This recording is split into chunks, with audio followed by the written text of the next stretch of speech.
बंधुगण संसार सबुठारु बड़ सत्य है मृत्यु। जेते चेष्टा कले एड़ाई दि जाई न पारे। भागवत उल्लेख अच्छी मर्त्यमंडले देह बही देवता होइले मरई।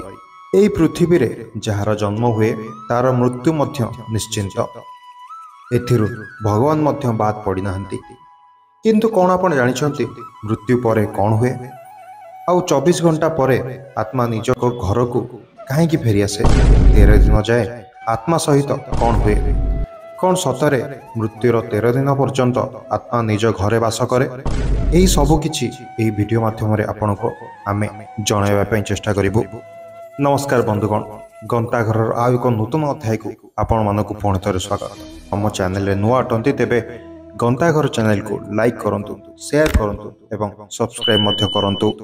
भगवान विष्णु को वाहन गरुड़ थरे भगवान विष्णु को मनीष मृत्यु परर अवस्था जानिबा को जिज्ञासा कले।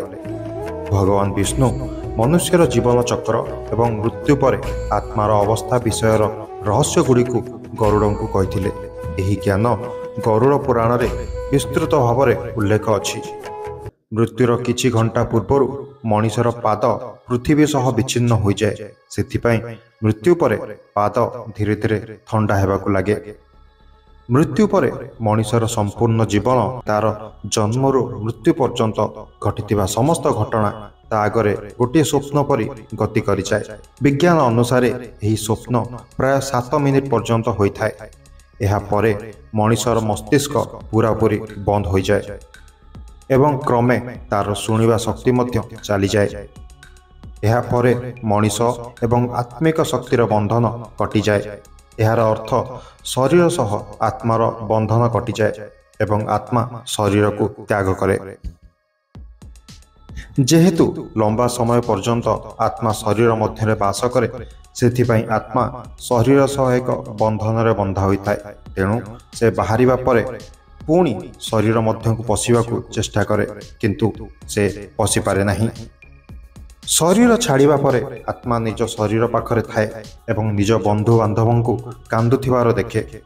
सेमानंकु जोर जोर रे डाकिबा को चेष्टा करे, किंतु केही मध्य सुनि पारंती नहीं। समस्त कथा गुड़िक ताकु एक प्रचंड ध्वनि परि शुभे। हिंदू धर्म अनुसार शवदाह रात्रि समय वर्जित। तेणु अंतिम संस्कार सबु बेले दिन समय करा जाए। जदि कहार अंतिम संस्कार राति रे करा जाए, तेबे आत्मा प्रेत जोनि रे प्रवेश करिथाय, ताको मुक्ति मिली पारे नाही। तेणु से आम चेतना चक्र संसार भितर घुरी बुलुथाय। गरुड़ पुराण अनुसार मृत्यु परे दुईटी जमदूत मृतात्मा पाखक आसंती। जदि उक्त व्यक्ति निज संपूर्ण जीवन रे भल काम करिथाय, तेबे तार आत्मा सेते जल्दी बिना कष्ट रे शरीर छाड़ी दिए। किंतु जदि से पाप कर्म करिथाय, तेबे ताहार आत्मा बड़ कष्ट रे तड़पी तड़पी शरीर को छाड़ी थाए। एहा परे आत्मा को एक प्रकाशमय पथ दे जमदूत जमलोक को यात्रा करंती। क्रमशः सेठारे जमराज का आदेश अनुसार आत्मा को पुणी 13 दिन पई निज घर को पठाई दिया जाए। एहा परे प्राय 10 दिन पिंडदान न कला पर्यंत आत्मा भूकिला एवं शोषिला थाए। 10 दिन पिंडदान परे आत्मा को शक्ति मिली थाए। क्रमशः 13 दिन परे पुणी जमदूत माने आत्मा को जमलोक को नहीं आसंती। जमलोक को जीवा समय रे मझिरे सेमानंकु पैतरणी नदी पार करने को पड़े। एही नदी रे जल जगार अग्नि वर्षा हेउथाय। शास्त्र अनुसार एही नदी गंगा नदीर उग्र रूप को दर्शाई थाए। जे व्यक्ति भल काम करिथाय, ताहार आत्मा अति सहजरे नदी को पार करिनिए। जो आत्मा खराब कार्य लिप्त थाए, से बड़ दुसाध्य कष्ट एवं जातना भोगी भोगी एही नदी को पार करिथाय। एहा परे से आत्मा को पुणी जमलोक को निया जाए एवं जमराज को सामना रे प्रस्तुत करा जाए। चित्रगुप्त सही व्यक्ति पाप पुण्यर हिसाब करती एवं जमराज को सामना रे प्रस्तुत करती एवं कर्म अनुसार ताकु स्वर्ग किंबा नरक को पठा जाई थाए। गरुड़ पुराण अनुसार प्राय 36 प्रकार नरक थाए। एथिरे वर्णित दंड गुड़िक आपणक कल्पना ठारू मध्य अधिक भयंकर। गरुड़ पुराण रे वर्णित समस्त प्रकार जातना विषय रे आमे एक अन्य वीडियो रे आलोचना करिबा। जदि कौन व्यक्ति आत्महत्या करे, ତାକୁ ଆହୁରି କଷ୍ଟ ଭୋଗିବାକୁ ପଡ଼େ, କାରଣ ସେ ନିର୍ଦ୍ଧାରିତ ସମୟଠାରୁ ଜଲ୍ଦି ନିଜ ଶରୀର ଛାଡ଼ିଦିଏ। ତେଣୁ ଶାସ୍ତ୍ର ଅନୁସାରେ ଆତ୍ମହତ୍ୟା ମହାପାପ।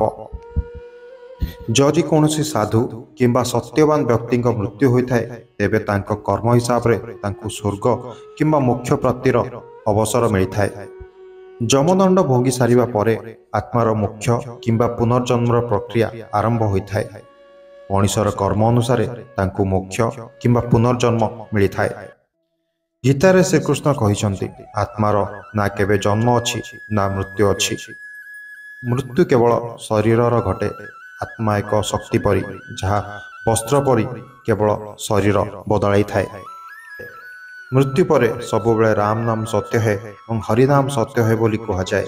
ଏହାର ଅର୍ଥ ହେଉଛି ସଂସାରରେ କେବଳ ରାମ ନାମ ଏବଂ ହରିଙ୍କ ନାମ ହିଁ ସତ୍ୟ ଅଟେ। ଯଦି ଆପଣ ଯମଦଣ୍ଡ ଉପରେ ଆଧାରିତ ଏକ ନୂଆ ଭିଡ଼ିଓ ଚାହୁଁଛନ୍ତି, ତେବେ କମେଣ୍ଟ ବକ୍ସରେ ନିଶ୍ଚୟ ଜଣାନ୍ତୁ। ବନ୍ଧୁଗଣ, କେମିତି ଲାଗିଲା ଆଜିର ଭିଡ଼ିଓ ମୋତେ କମେଣ୍ଟ ବକ୍ସରେ ନିଶ୍ଚୟ ଜଣାନ୍ତୁ। ପୁଣି ଦେଖାହବ ଆର ଅଧ୍ୟାୟରେ ଆଉ ଏକ ନୂତନ ବିଷୟ ସହିତ। ସେତେବେଳେ ପର୍ଯ୍ୟନ୍ତ ନମସ୍କାର, ଜୟ ଜଗନ୍ନାଥ।